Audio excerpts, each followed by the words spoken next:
Africans contributed culturally to the 13 colonies and the United States. Although most Africans in the colonies were slaves, they still contributed culturally to the United States. Folk tales, fables, artwork, and music were examples of cultural contributions by African Americans. African Americans contributed to the colonial culture through their folk tales and fables. Africans in the colonies, even as slaves, continued their traditions of storytelling. Africa has a rich tradition of oral storytelling. This is telling stories by mouth.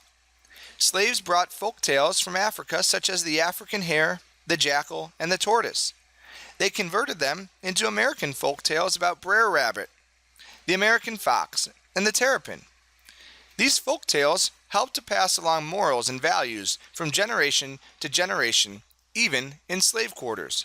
Another way African Americans contributed to the colonial culture was through their artwork. This could be difficult for slaves to produce art because their masters looked to limit their opportunity to express themselves. Slaves produced artwork that had utility or were able to be used for a specific purpose. They created artwork through woodworking, metalworking, pottery, and cloth, especially making quilts of patchwork. The styles of this artwork borrowed patterns and style from traditional African artwork.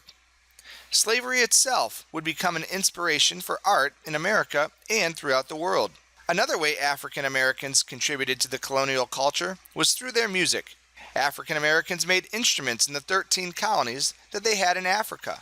They brought with them their musical talents and songs they performed in Africa. Slaves performed this music to tell stories, celebrate holidays, and to comment on their masters. The music played by slaves during the colonial era has become the foundation for music to this day. Another way African Americans contributed to the colonial culture was through their cuisine. Slaves developed cuisine in the colonies that could be traced back to Africa. Their use of spices, cooking styles, and dishes have contributed to American cuisine of cooking. Gumbo is an example of this.